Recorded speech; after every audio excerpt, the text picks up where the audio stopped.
Tumataas ang iyong lakas, maaari mo bang irekomenda ang ilang ligtas na lugar para sa pagsasanay sa pakikipaglaban? Ikaw ay talagang isang halimaw, bulong ni Sumini, pagkatapos ay dinala si Jin Hokang sa isang lugar na puno ng mga robot. Maaari mong gamitin ang mga robot na pangsanay para sa mga pagsasanay sa pakikipaglaban. Maaari ka ring magtakda ng iba't ibang antas ng kahirapan para hamunin. Ang mga robot na ito ay may mga antas ng labanan mula 1 hanggang 1-0, at habang mas marami ang mga robot, mas tumataas ang kanilang lakas sa labanan. Sa antas ng labanan na 1-0, kayang talunin ng mga robot ang mga eksperto sa level 20. Kasabay nito, ang iyong hamon ay itatala ng buo, na may mga detalyadong larawan na kinukuha ng mga teleskopikong robot sa paligid. Maaari rin nilang subaybayan ang iyong iba't ibang data sa panahon ng hamon na lumilikha ng isang detalyadong ulat pagkatapos ng hamon. Kahit na maaari kang huminto anumang oras, ipinapayo ko pa rin na magsimula ka sa mababang antas ng kahirapan. Kailangan ko nang pumasok sa klase. Dahan-dahan lang, alamin mo ang iyong limitasyon, huwag mong pilitin ang iyong sarili. Ang natitira na lang ay kailangan mong magbigay ng utos sa visual orb para magsimula ng hamon. Nang makaalis si Sumini, agad na nag-utos si Jin Hokang sa visual orb, magsimula na. I-activate ang antas ng labanan na 7. Utos na tanggap, programa na isa katuparan. Nagsimula na ang pagsubaybay sa labanan, 50 robot na pangsanay ang nailabas. Mangyaring mag-ingat, opisyal lang nagsimula ang antas ng labanan na 7. Pagkatapos ng anunsyo ng visual orb, umulan ng mga bomba at bala kay Jin Hokang. Ngunit, para sa isang lalaking ginto sa sining ng pag-iwas tulad niya, ang mga ganitong bagay ay sisiw lang. Matapos makaiwas sa atake ng mga robot, nagsimulang mag-counterattack si Jin Hokang gamit ang kanyang bagong natamong Frost Power mula sa fusion ng Frost Bloodline. Sa isang suntok, pinatay niya ang isang napakalaking robot. Mukhang epektibo ang Frost Power, palihim na nagalak si Jin Hokang, pagkatapos ay lumipat sa paggamit ng Frost Storm. Sa isang galaw lang, pinatay niya ang buong legion ng mga robot. Estudyante Jin Hokang, binabati kita sa matagumpay na pagdaan sa pagsubok ng antas ng labanan na 7. Istatistika ng resulta ng pagsasanay, isang kabuang 50 robot ng level 7, tumagal ng 3 minuto at 40 segundo. Lahat ay natalo. Pangkalahatang pagsusuri, mahusay. Ang Frost Power ay talagang may kamangha-manghang epekto sa pagkontrol sa mga kalaban. Kung ang antas ng labanan na 7 ay napakadaling lampasan, hindi ko alam kung ang pinakamataas na antas ng kahirapan ay makakapagpilit sa akin na gamitin ang aking buong lakas. Pagkatapos ng ilang pag-iisip, nagpa siya si Jin Hokang na subukan. Visual orb, direktang simulan ang antas ng labanan na 1-0. Dahil sa labis na pinsala sa mga robot na pangsanay, ang antas ng labanan na 1-0 ay nag-activate ng isang backup plan.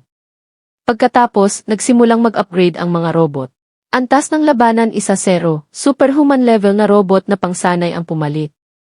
Ang mga attribute values ng superhuman level na robot na pangsanay ay katumbas ng isang ordinaryong level 25 practitioner. Kasabay nito, na-activate ang pinakamataas na otoridad sa katalinuhan. Kung ang labanan ay nagbabanta sa iyong kaligtasan, mangyaring agad na mag-utos ng tigil putukan. Nang marinig ito ni Jin Hokang, lalo siyang natuwa. Iyan mismo ang gusto ko. Sa wakas, maaari ko nang gamitin ang aking buong lakas. Pagkatapos ng 3 segundong countdown, isang robot ang gumamit ng Frost Power para atakihin si Jin Hokang, na nagulat sa kanya. Ngunit, mabilis siyang tumalon pataas para umiwas, pagkatapos ay ginamit ang Ice-like clone, ginagamit ang mga katangian ng liwanag at yelo para lumikha ng isang Ice Crystal clone ng kanyang sarili, na nagpapahirap sa kalaban na makilala ang totoo at peke. Pagkatapos ay ginamit ang Holy Light Mace para subukang sirain ang sandata ng robot. Ngunit, sa kanyang gulat, kinopya nito ang kanyang atake at sinalakay pabalik si Jin Hokang na nagpatalsik sa sandata sa kanyang kamay. Paano nito nakopya ang skill na ginamit ko? Hindi kaya nasync ng visual orb ang aking data sa labanan dito? Nasync ang attack system, tumaas ang fighting efficiency. Nakumpleto na ang optimization ng weapon module. Bumabalik sa online status. Nagulat si Jin Hokang nang makita ang isang bahagi ng kanyon na naging isang mechanical Gale Wolf. Kaya rin itong kopyahin iyon? Mukhang kailangan ko na lang itong harapin ng direkta. Naisip ni Jin Hokang, pagkatapos ay sumugod at sa isang suntok ay tinumba ang robot wolf. I activate ang angelic body. Tingnan natin kung makokopya mo ito. Sa ibang lugar, matapos pumayag na maging direct disciple ni Diansong, nakakuha ako ng malaking halaga ng mga bihirang resources at nagkaroon ng malaking pag-unlad sa aking cultivation. Noong una, palagi akong nabibigo sa hamon ng antas ng labanan na 7. Subukan natin ulit ngayon. Inilagay ni Jayang Churan ang kanyang fingerprint para makapasok sa training room kasama ang mga robot na pangsanay, ngunit nakatanggap siya ng isang anunsyo. Paumanhin, kailangan naming ipaalam sa iyo na ang mga robot na pangsanay ay kasalukuyang malubhang nasira. Mangyaring bumalik para sa hamon bukas. Ang training area na ito ay para sa mga ordinaryong bagong estudyante. Karaniwan, hindi sila lumalampas sa level 6. Kahit na gusto ni Kuya Jinho na hamunin ang level 1-0, hindi ito magiging madali. Sino kaya ang nasa loob? Bumalik kay Jinho Kang. Matapos i-activate ang angelic body, ginamit niya ang Holy Light Chain, nagpapalabas ng mga kadena na gawa sa banal na liwanag para igapos at limitahan ang mga galaw ng kalaban. Pagkatapos, ginamit niya ang True Sight of Light para malaman ang mga kahinaan at nakatagong kakayahan ng kalaban na nagbibigay ng gabay para sa susunod na atake. Nang malaman niya na ang kahinaan ng robot ay ang energy device sa dibdib nito, direktang tinutukan ni Jinho Kang ang dibdib ng robot at sumuntok, na ginawang isang bunto ng basura ang robot at sinira rin ang buong training area. Matagumpay na natalo ang antas ng labanan na 1-0. Na-activate muli ang Access Authority. Dahil sa malubhang pinsala sa training ground, ipinapayo na bumalik ka sa susunod na linggo para sa hamon. Tagumpay ang hamon sa antas ng labanan na 1-0. Sino kaya ang Diyos sa loob? Naguguluhang lumapit si Jayang Churan. Estudyante Jinho Kang, binabati kita sa matagumpay na pagdaan sa pagsubok ng antas ng labanan na 1-0, na may oras na 5 minuto at 32 segundo. Pangkalahatang pagsusuri, mahusay. Pinakamalakas na single physical attack, 27,304. Pinakamalakas na single magic damage, 56,021. Pinakamataas na pinagsamang pinsala ng isang skill, 106,021. Kung hindi dahil sa biglaang atake mula sa Robot Wolf, madali ko sanang napanalunan ang laban na ito. Mukhang kailangan ko nang magkontrata agad sa isang demonic pet na maaaring lumaban sa tabi ko. Habang nag-iisip si Jinho Kang, narinig niya ang isang tawag mula sa likuran. Kuya Jinho, tumakbo si Jayang Churan na may masayang mukha. Kuya Jinho, natapos mo na ba ang bloodline fusion? Bakit sa isang araw lang na hindi tayo nagkita, lumakas ka na ng ganito? Wala iyon. Kaninang umaga ko lang natapos ang bloodline fusion. Ngayon, mayroon na akong 6-winged angel bloodline. Ang galing! Iyan ay isang napakabihirang divine descendant bloodline. Ang aking demonic charm bloodline ay isa lamang sa mga may medyo mataas na kalidad, sabi ni Jayang Churan na may paghanga sa kanyang mga mata. Umiti si Jinho Kang at hiniling kay Jayang Churan na dalhin siya sa demonic pet market para makipagkontrata sa isang demonic pet at mapalakas ang kanyang lakas sa labanan. Siyempre, masayang pumayag si Jayang Churan. Isang oras ang lumipas sa demonic pet market. Isang silver tire crimson flame fox cub, maaaring lumaki hanggang level 20. Ngayon, 1-0 lang na learning points ang kailangan para makuha ito. Isang level 19 na adult dragon horned rhino na may dragon bloodline. 2-0 points lang. Isa lang ang natitira, first come, first served. Inikot ni Jayang Churan si Jinho Kang sa palengke at nagtanong, Kuya Jinho, may nagustuhan ka bang demonic pet? Nag-isip si Jinho Kang. Nakapagpaamo ako ng isang gale wolf sa Tempest Mountains. Sayang at nawalan ako ng malay matapos talunin ang demonic beast, kaya nawala sa akin ang magandang pagkakataon na makipagkontrata dito. Sana makahanap ako ng isang Gale Wolf Cub na may wind system magic talent para makipagkontrata. Katatapos lang magsalita ni Jinho Kang nang may isang taong nag-aalok ng isang Gale Wolf Cub. Mayroon ako dito, isang binata na may salamin ang lumapit at nag-alo. Hello, mga estudyante. Ako ay isang third-year student mula sa Logistics Academy, si Liu Zixu, at isa ring level 22 nurturing master. Mayroon akong isang Gale Wolf Cub dito na personal kong pinalaki. Gusto niyo bang tingnan? Nagbigay ng payo si Jayang Churan. Ang mga nurturers ay kabilang sa mga life skill professions. Ang estudyanteng ito ay mula rin sa ating Suhang University. Kumpara sa mga tagalabas sa ibang mga stall sa palengke, ang kalidad ng demonic pet na inaalok niya ay malamang na mas maganda. Nang marinig ito ni Jinho Kang, sumagot siya, sige. Ipinakita ni Liu Zixue ang isang hayop na may dalawang kulay na mata at walang tigil na nagsalita. Ang Gale Wolf na ito ay mga 1-0 araw pa lang. Ang ina nito ay isang Silver Tire Gale Wolf. Ginamit ko ang appraisal at kinumpirma na ang kalidad nito ay Silver Tire. Kung gusto ninyo, 60 points lang. Medyo nadismaya si Jin Ho Kang. Silver Tire, mayroon bang Gold Tire?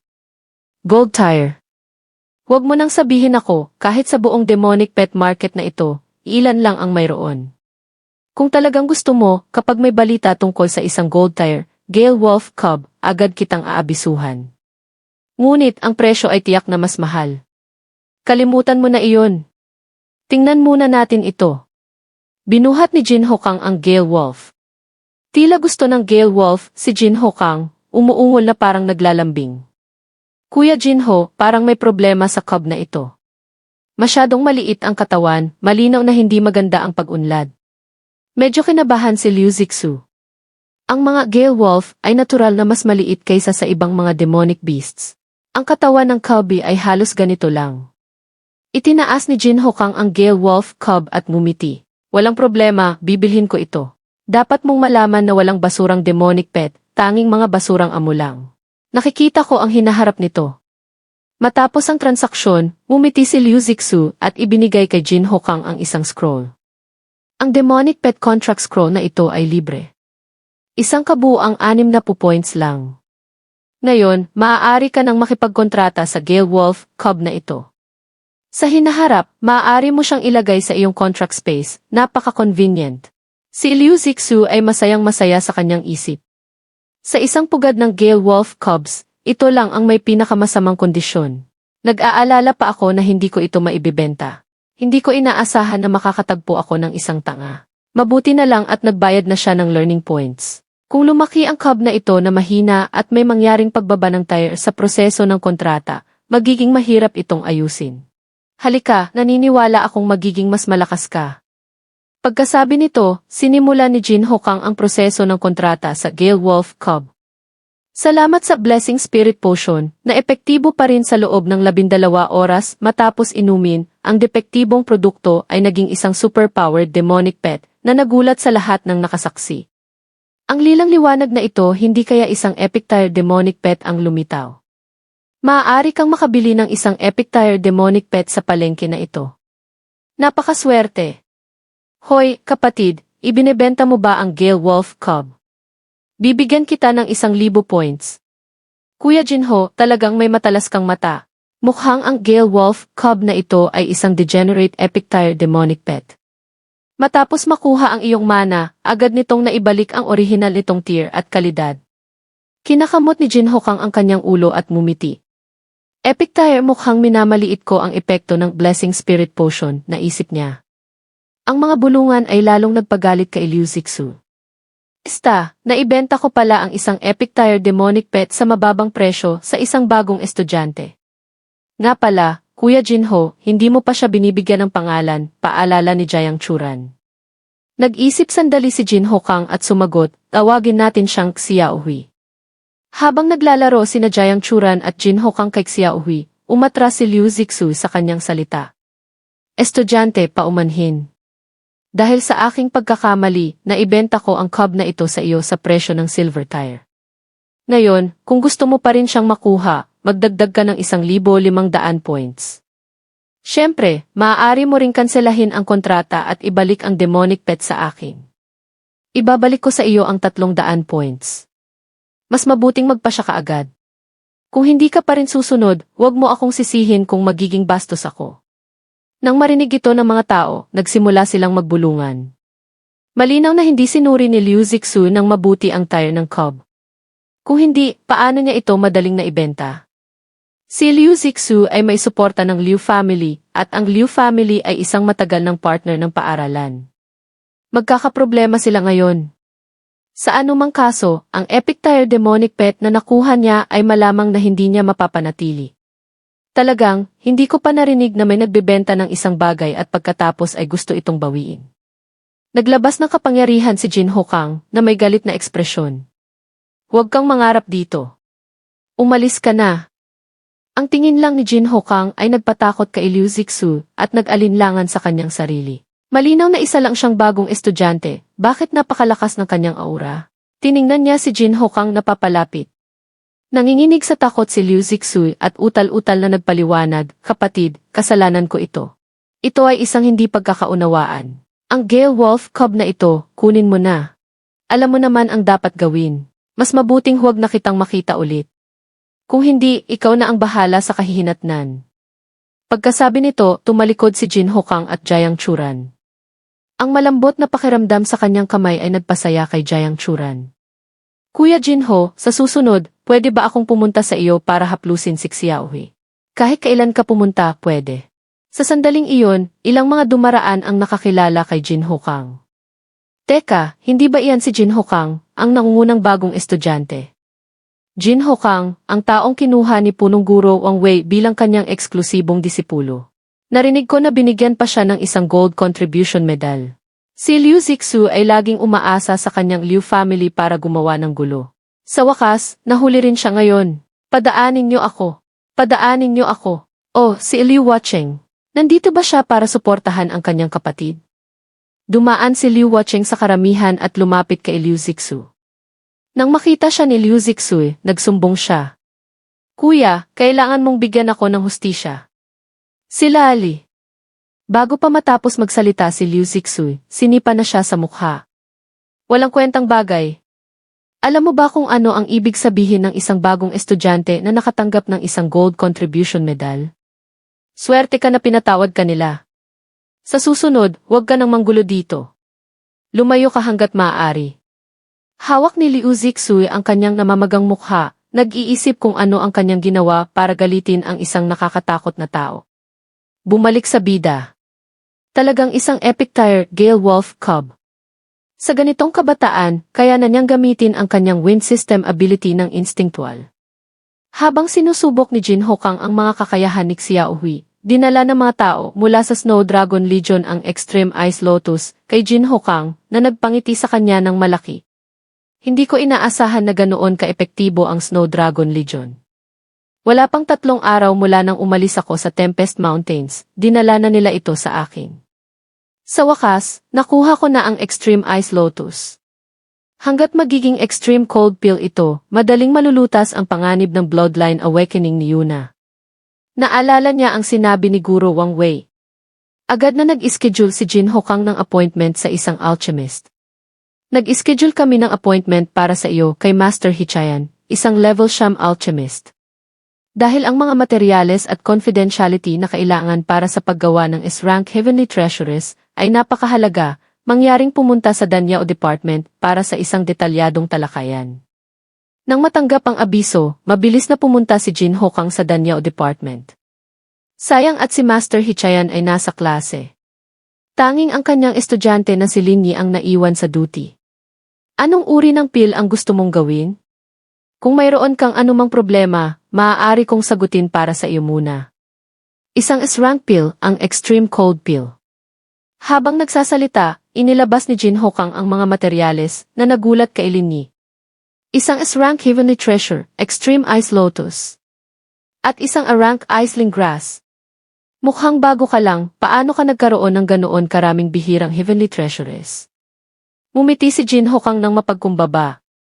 Swerte lang. Kung handa na ang iyong Extreme Ice Lotus at Iceling Grass, kailangan mo lang magdagdag ng 800 learning points para sa paggawa ng S-rank pill. Iwanan mo ang iyong contact information sa akin.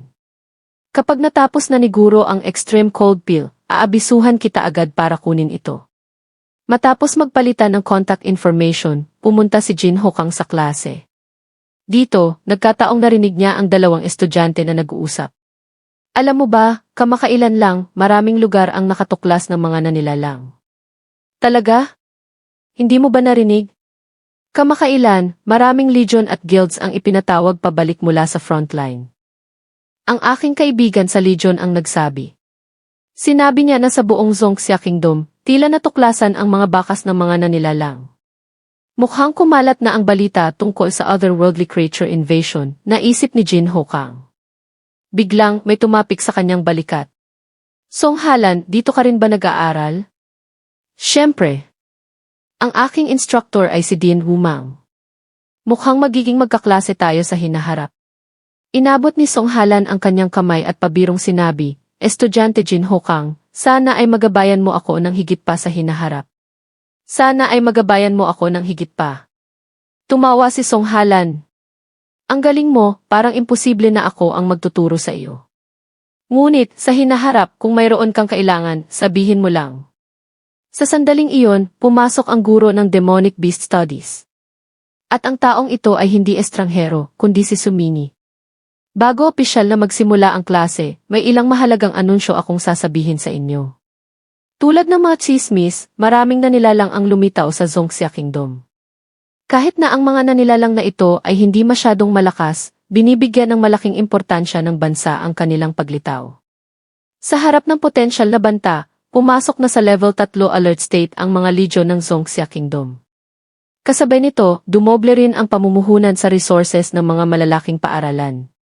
Kaya, ang ating Suhang University ay magpapamahagi ng 70% na mas maraming resources sa mga estudyante bawat buwan batay sa kanilang ranking. Kasabay nito, pagkatapos makumpleto ang mga misyon ng paaralan, makakatanggap kayo ng mas maraming learning points kaysa dati. Ang Abyss mode ng 3 malalaking dungeon sa paaralan ay bubuksan, ngunit kailangan niyong gumamit ng learning points para bumili ng Abyss para ma-unlock ito. Nang marinig ito ng mga estudyante, nagsimula silang magbulungan.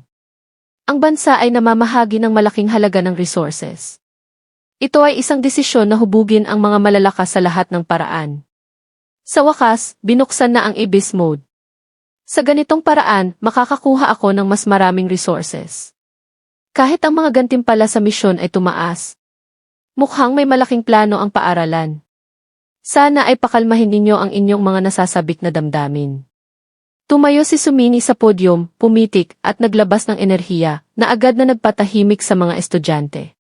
Kahit na magbago ang mga resources, bilang mga estudyante, kailangan nyo lang mag-focus sa pagpapalakas ng inyong mga kakayahan. Mukhang hindi lang ako ang umuunlad. Si Eve Su ay mas malakas na rin kaysa noong una ko siyang makilala, naisip ni Jin Ho Kang. Sige, mga estudyante, simulan na natin ang ating aralin ngayon. Buklatin ang inyong mga libro sa pahinad. Ilang oras ang lumipas, natapos na ang klase. Level 19 na ako ngayon.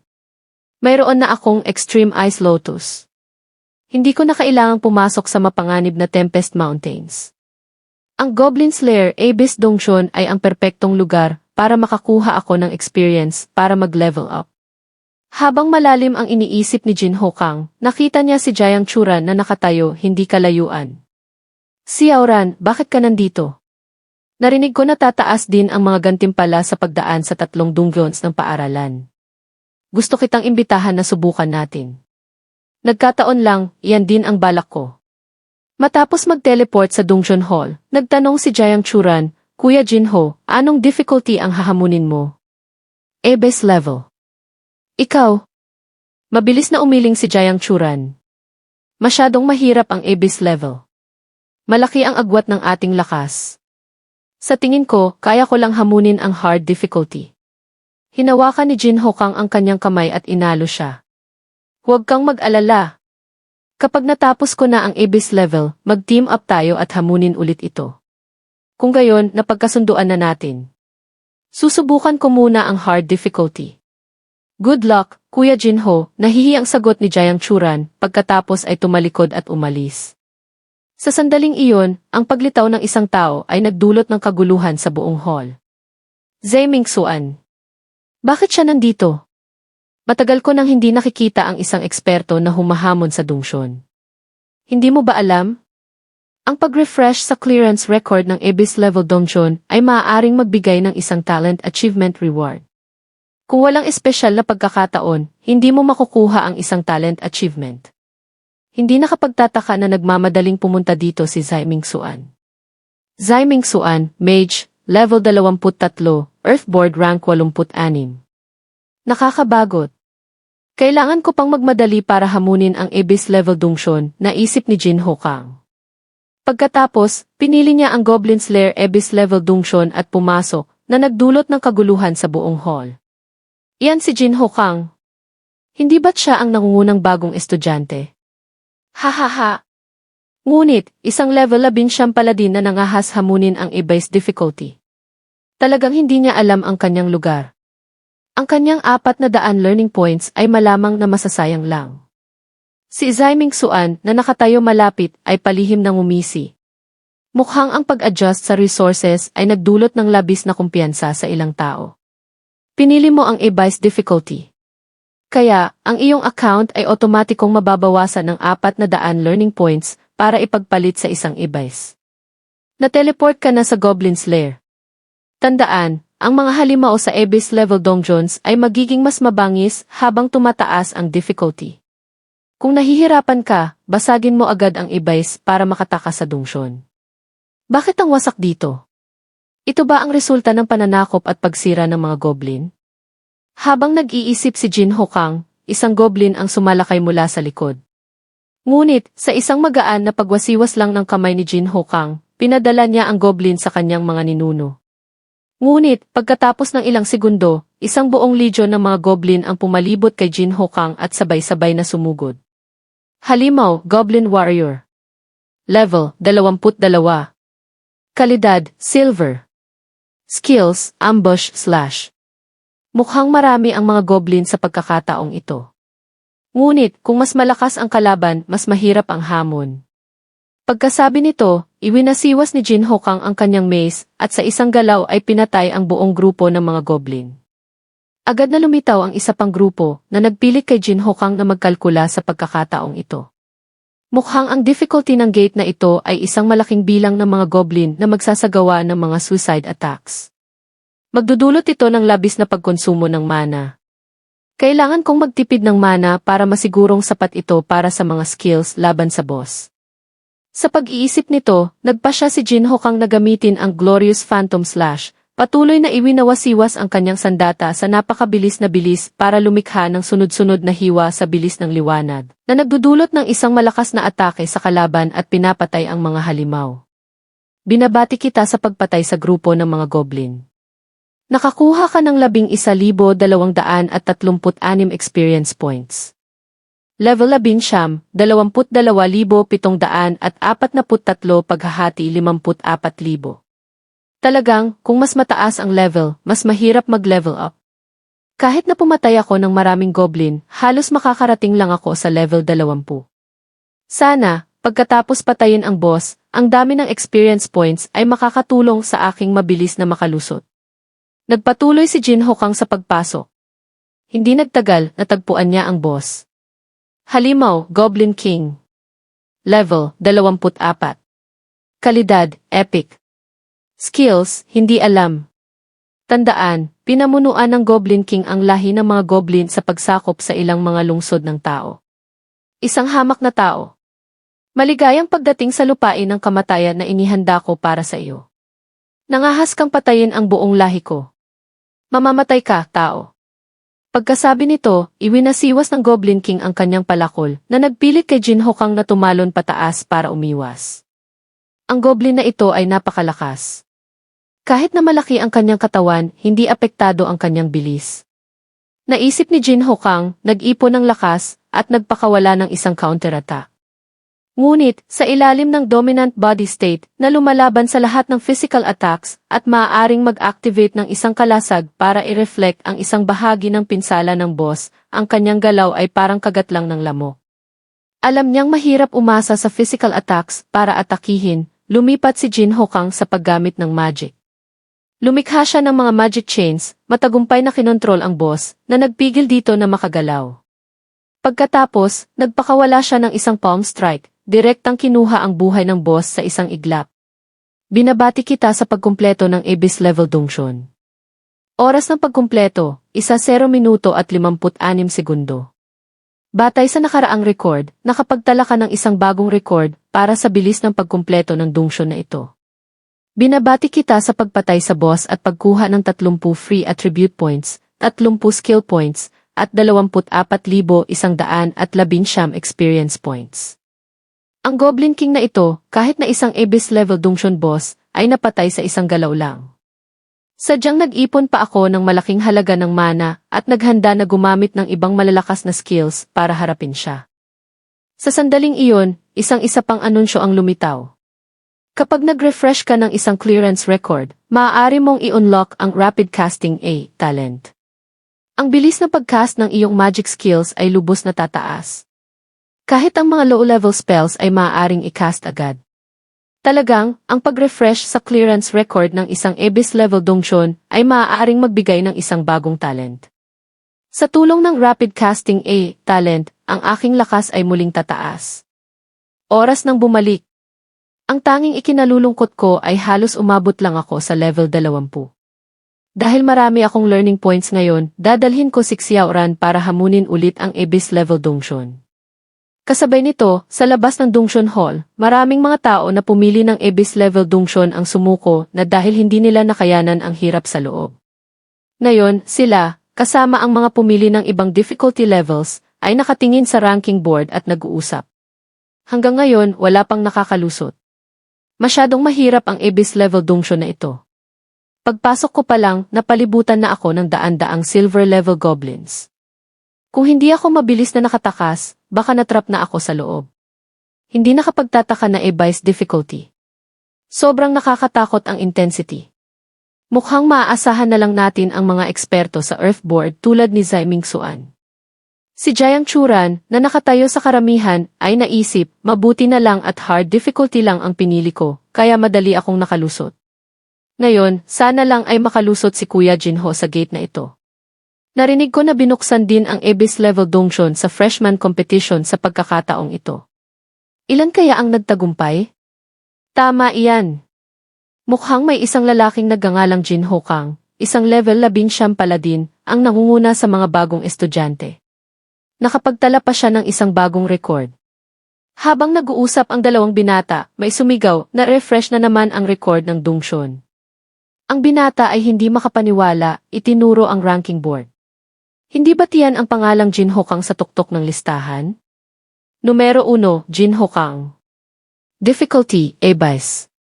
Progress, 100%. Oras, 1:0 minuto at 56 segundo. Ang record na ito ay kinumpirma bilang ang pinakamabilis na clearance record para sa Goblin Dungeon sa Abyss level. Ang mga tao ay nagkagulo. Sa wakas, may nakalusot na sa Abyss difficulty. Jinho Kang. Bakit hindi ko pa narinig ang pangalang iyan? Baka isang senior mula sa 3 taon. Si Jinho Kang ang nangunguna sa mga bagong estudyante. Ngunit, kahit gaano pa siya kalakas, hindi niya kayang talunin ang isang level 24 epic level Goblin King. Isa rin akong bagong kalahok sa freshman competition.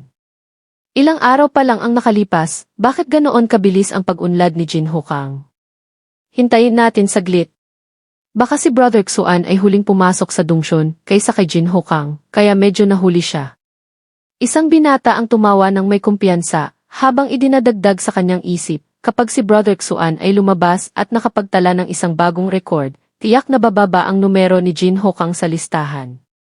Ngunit, sa kanyang gulat, sa sandaling iyon, si Zai Mingxuan, na mukhang wasak, ay lumabas mula sa dungeon. Ang binata ay nag-aalalang tumakbo para saluhin siya. Masyadong mahirap ang Abyss-level dungeon na ito. Nag-aksaya ako ng napakaraming gold-grade equipment, pero nabigo pa rin ako, pagmumura ni Zai Mingxuan.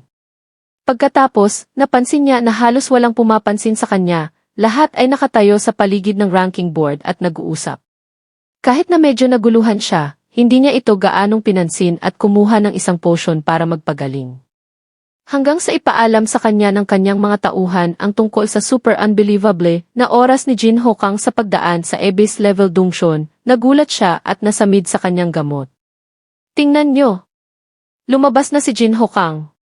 Impossible. Isa lang siyang level 19 na bagong estudyante. Paano niya nalampasan ang Abyss-level dungeon? Bakit hindi ko siya kayang talunin?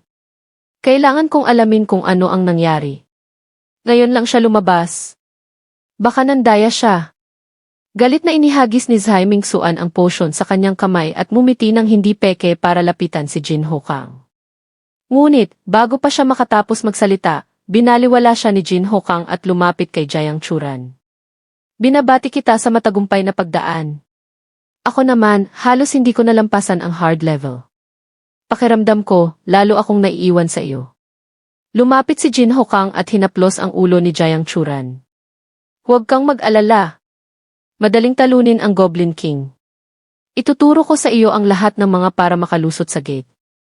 At saka, hindi ako kulang sa learning points ngayon. Dadalhin kita ng ilang beses hanggang sa matutunan mo ang mga pangunahing punto, at pagkatapos ay maaari mo nang hamunin ang Abyss level. Habang naglalambingan ang dalawa, patuloy na pinupuri ng mga tao si Jin Hokang. Si Zhai Mingxuan naman ay nakaupo sa isang sulok, tinatanggap ang katotohanan na sa ilalim ng liwanag ni Jin Hokang, siya ay naging isang has-been na. Tinupad ni Jin Hokang ang kanyang pangako. Dinala niya si Jiang Churan para talunin ang Abyss level Dongshun. Habang lumalaban, binigyan niya ng buff si Jiang Churan at itinuro sa kanya ang mga kahinaan ng mga goblin para madali niya itong talunin. Naging maayos ang lahat hanggang sa labanan nila ang boss. Ang Abyss level boss ay hindi biro. Kuya Jinho, paano mo ito natapos ng matagumpay? Mukha siyang malakas, pero sa totoo lang, napakahina ng kanyang magic resistance.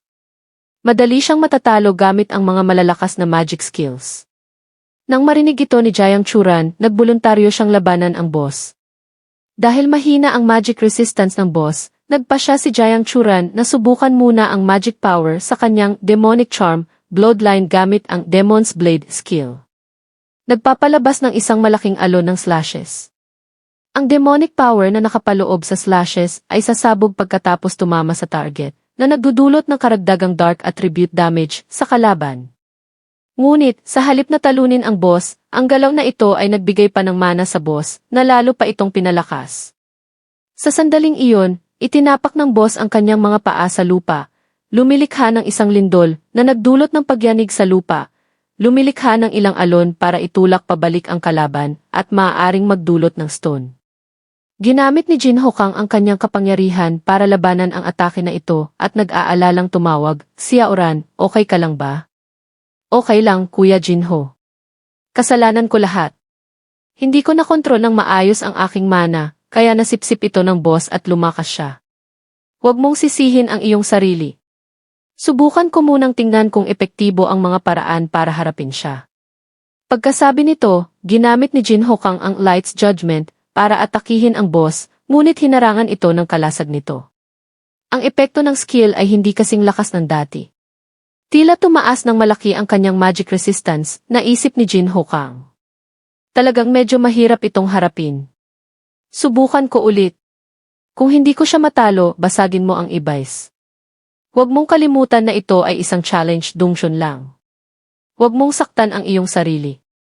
Pagkasabi nito, lumikha si Jin Hokang ng mga kadena gamit ang magic para subukang kontrolin ang boss, ngunit madaling sinira ng boss ang mga magic chains sa isang iglap. Nang masaksihan ito ni Jiang Churan, lalo siyang nagsisi. Kasalanan ko lahat. Pinalala ko ang lahat. Ano nang dapat kong gawin? Ano nang dapat kong gawin? Ang negatibong estado na ito ni Jiang Churan ay nagpagising sa demonyo sa loob niya. Tama, dahil napakahina mo. Kung kaya mong ganap na kontrolin ang demonic power sa iyong demonic charm bloodline, hindi mo kailangang manood lang habang si Kuya Jinho ay nasa mahirap na sitwasyon. Tanging sa pagiging mas malakas ka makakatulong kay Kuya Jinho. Oras na, ilabas mo ang iyong tunay na kapangyarihan. Maging malakas. Utal-utal na bumulong si Jiang Churan na parang na-hypnotize. Ang kanyang mga mata ay unti-unting naging kulay pula na parang dugo. Sa harap, matapos ang ilang hindi matagumpay na pagtatangka, handa nang i-activate ni Jin Hokang ang Angelic Divine Body para protektahan si Jiang Churan. Ngunit, biglang isang itim na kapangyarihan ang lumipad mula sa likod ni Jin Hokang, pinuputol ang braso ng boss na may hawak na sandata. "Xiaoran." Natigilan si Jin Hokang nang makita ang babae sa likuran. "Kuya Jinho, hayaan mo akong pumatay ng halimaw." Si Jiang Churan, na may anyong demonyo, ay ngumiti ng mapang-akit. Bakit hindi ko masipsip ang mga magic na ito? Sa halip, patuloy nilang sinasakop ang aking lakas, naguguluhang sumigaw ang boss. "Huwag kang magmadali, appetizer pa lang iyan." Pagkasabi nito, iwinasiwas ni Jiang Churan ang kanyang kamay, nagpapadala ng mas maraming mana sa boss. Gusto ko pa. Bigyan mo ako ng mas maraming mana. Ang iyong anyo ngayon ay nakakadiri. Tiningnan ni Jiang Churan ang boss nang may paghamak, pagkatapos, sa isang galaw, direktang pinatay niya ang boss. Binabati kita, estudyante Jiang Churan, sa pagpatay sa Goblin King boss. Nakakuha ka ng 15 free attribute points, 15 skill points, at 23,200 experience points. Sa wakas, napatay na rin ang nakakainis na halimaw na ito. Binalik ni Jiang Churan ang kanyang kapangyarihan at lumapit para akitin at hawakan si Jin Hokang, na nagdulot ng culture shock sa kanya. Pagkatapos ng ilang sandali, napansin niya ang isang bagay na kakaiba. Malamig siyang nagtanong, "Oh, ikaw ba talaga si Xiaoran?" Sa sandaling iyon, biglang natigilan ang demonyong si Jiang Churan, pagkatapos ay unti-unting bumalik sa kanyang normal na anyo. Nahihiyang nagpaliwanag si Jiang Churan, "Kuya Jinho, kanina lahat ng nangyari kanina ay dahil sa demonic power sa aking demonic charm bloodline na gumagawa ng gulo." Itinaas ni Jin Hokang ang baba ni Jiang Churan, sinuri ito sandali, pagkatapos ay bumuntong hininga. "Mabuti naman. Akala ko sinapian ka na ng isang demonyo. Paano mangyayari iyon? Nga pala, Xiaoran, bakit hindi tayo mag-team up at hamunin ulit ito ng ilang beses? Naniniwala akong kapag nasanay ka na sa mga demonyo, ayaw mo nang mag-isang tapusin ang Abyss level dungeon. At saka, magkaibigan na tayo ng Goblin King. Sa tingin ko, maiintindihan niya tayo." Ha? Ang mga estudyante ay ganoon. Ang boss ay kailangan lang talunin. Ngunit, kung gusto ng mga estudyante na makakuha ng mas maraming gantimpala sa dungsyon, marami pang bagay na kailangang isipin. Habang nagsasalita si Jin Hokang, ngumiti siya ng mapanlinlang na nagpatakot kahit sa Goblin King sa langit. Sa labas, hindi pa nakakabawi ang mga tao sa matagumpay na clearance record ni Jin Hokang nang makita nila ang isang bagong record sa ranking board na mas mabilis pa ng 1 minuto kaysa sa dating record. At ang nakakumpleto ay walang iba kundi si Jin Hokang na nagdulot ng kaguluhan. Hindi maaari. Si Jin Hokang na naman. Maaari ba niyang hayaan ang iba na makalusot ng mapayapa? Kaya niyang makalusot sa mas mabilis na bilis? Sobrang nakakatakot. Biglang, isang bagong clearance record ang lumitaw sa board na nalampasan ang record ni Jin Hokang. Numero 1, Jiang Churan. Difficulty, Abyss. Progress, 100%. Oras, 9 minuto at 23 segundo.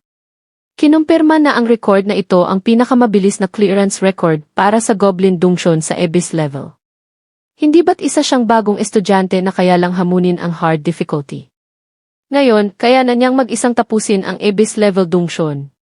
Si Jiang Churan ay pangalawa sa mga bagong estudyante. Sa ilalim ng gabay ni Jin Hokang, hindi nakapagtataka na lumampas siya sa kanyang antas. Sa sandaling iyon, hinawakan ng tauhan ni Zeming Xuan ang kanyang ulo at bumuntong hininga. "Brother Xuan, ngayon, naiintindihan ko na ang nararamdaman mo. Matapos malaman ang agwat sa pagitan ng sarili at isang henyo, ang pakiramdam ng kawalan ng magawa ay talagang mahirap. At kaya, si Jin Hokang at Jiang Churan ay nagpatuloy, bawat isa ay humahamon sa Abyss level dungeon ng mag-isa, nag-team up ng isang beses, pagkatapos ay bumalik sa hall. Kuya Jinho, narinig ko na ang Elemental Academy ay may isang fireworks display ngayon na inihanda para sa mga bagong estudyante. Sama tayong manood." Ngumiti si Jin Hokang. "Ang ganda niyan. Maaari nating gamitin ang pagkakataong ito para mag-relax ng kaunti." At kaya, pumunta sila sa Elemental Academy. Tiningnan ni Jin Hokang ang paligid at hindi maiwasang matuwa. Hindi nakapagtataka na ito ang Elemental Academy. Kahit ang mga ilaw sa kalsada ay kinokontrol ng magic. Hindi ko inaasahan na habang abala tayo sa mga dungeons, gabi na pala. Sa pagkakataong ito, malaki ang nakuha natin sa pagsakop sa Abyss level dungeon. Mabuti na lang at tinulungan mo ako. Ang iyong pagsisikap ang susi. Tumulong lang ako ng kaunti, ngiting sagot ni Jin Hokang.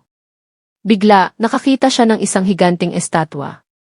Hindi niya mapigilang huminto at magtanong, ang estatwang ito ay iyan si Mage Wei Yang, nakilala bilang Guardian God of Mages.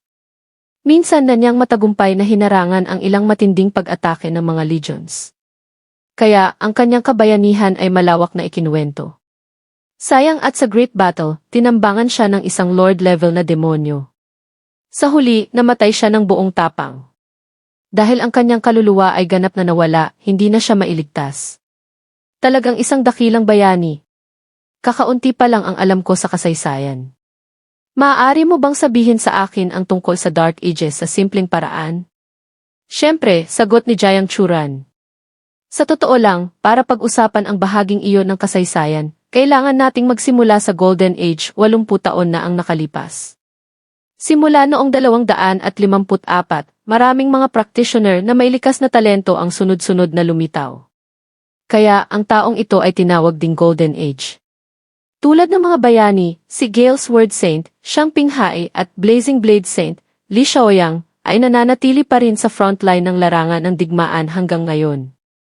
Ngunit, nang ang lahat ay puno ng pag-asa, handa nang mag-counterattack biglang dumating ang Dark Ages, na nagdala ng pinakamabaliw na invasion ng mga nanilalang. Ang mga eksperto ng Golden Age, sa harap ng banta ng invasion, ay sunod-sunod na inalay ang kanilang mahalagang buhay. Pagkatapos ng 30 taon ng pakikibaka at daan-daang milyong practitioner na namatay ng buong tapang, sa wakas ay nakamit natin ang isang panahon ng kapayapaan tulad ngayon. Ngayon, ang paglusob ng mga nanilalang ay muling dumarating. Natatakot akong sana ay isang ilusyon lang ito.